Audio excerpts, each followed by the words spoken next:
Today is my fifth lecture on CPM part, and in this lecture today I will give you one example or one question on calculation of the TE, ES, EF, TL, LF and LS, and to calculate different floats of the activities. I will give you hints to solve the problem. You will complete it, and then today also I will start this part. CPM is a deterministic model, but part is a probabilistic model. In this model we have to use a probability distribution, and moreover in critical path method the times are given as deterministic numbers, but in this part there are three kinds of time for each of the activity involved in the project. And now I start. As I have already talked that in the start of my lecture there is one problem. Task ABCD up to HI constitute a project. The network diagram and data are given below. Activities and preceding activities normal time. The question is this, and this network diagram is given.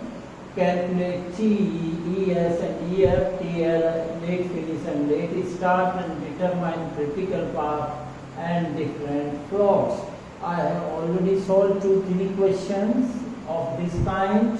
So in this you have to calculate this TE, early start, early finish, TL, late start, late finish. Of course you have to use here the forward pass method for the calculation of TL. LF, LS, you have to make use of backward pass method. So you will calculate TESEF on the, and you will write the values on the diagram, network diagram. Similarly, you will write TL, LF, LS for all of the activities on the network diagram.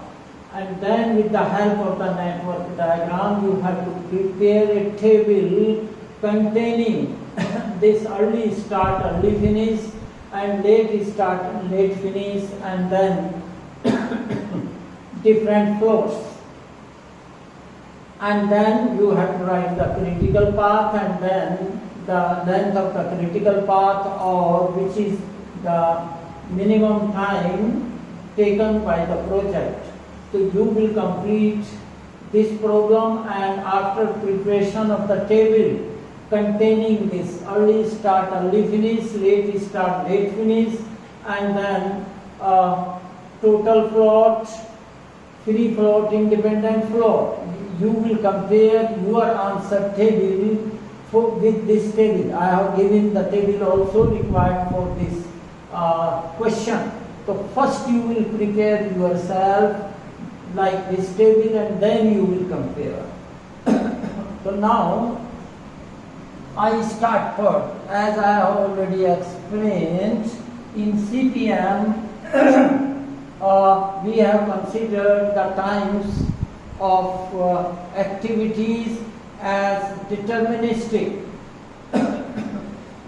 So CPM is a deterministic model, but this part is a probabilistic model, and this occurs under the conditions of uncertainty, and the estimated times for each activity for what network is represented by a probability distribution, and this distribution of activity time is based upon 3 different time of estimates of activity times, or in part there are 3 kinds of time for each activity.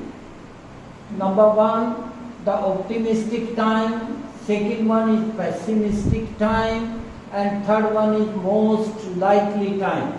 What is this optimistic time? The optimistic time is the shortest possible time to complete the activity if all goes well. Whereas the pessimistic or TP used this symbol TP to represent the pessimistic time. The pessimistic time is the longest time that an activity could take if everything goes well. If everything is in not favor of the activity, then this is the maximum time we can say the longest time. Now TM, the most likely time, is the time an activity is expected to take most often when it is repeated under similar circumstances, or we can say it is mode of the probability distribution. The range is specified by range of the distribution is specified by TO and TP, that is TP minus TO, enclose every possible estimate of the time. In the figure you can see if this is TO and then TP and then this is this. So here actually we use the beta distribution, and here you see what can happen here. This T0 plus Tp is by 2 is the median and Tn is the mode. The mode can appear to the right side of the median, mode can also appear to the left side of the median. The most likely time Tn may not coincide with midpoint, that is median. T0 plus Tp by 2, it may occur to right or left of this as shown in the figure above. Keeping in view of the above properties, it may be justified to assume that duration of each activity may follow a beta distribution with its unimodal and Tm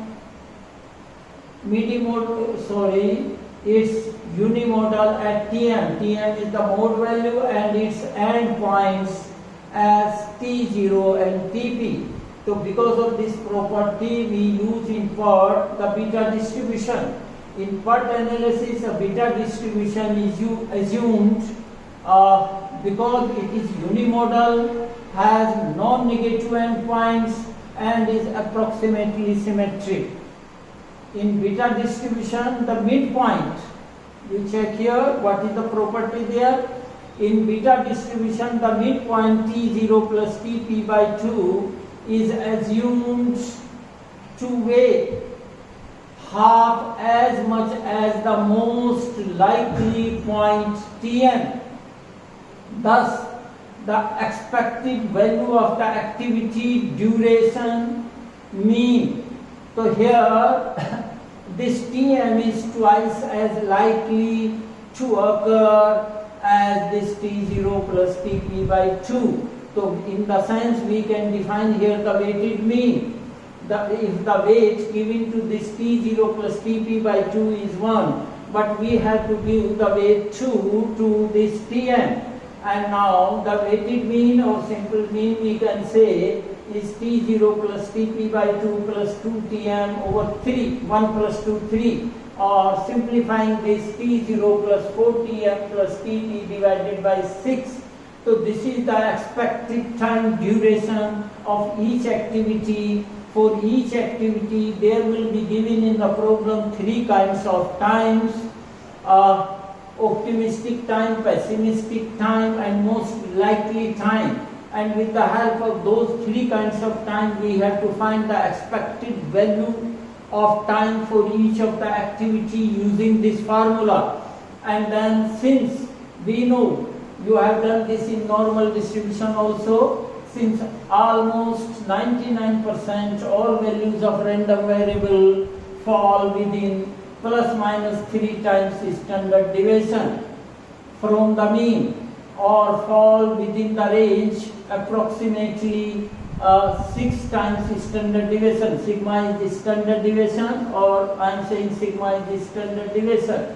So therefore the range 6 times standard deviation is equal to Tp minus T0, and then this sigma or standard deviation is equal to Tp minus T0 by 6, or variance is equal to sigma square Tp minus T0 over sigma whole square. So therefore in my lecture today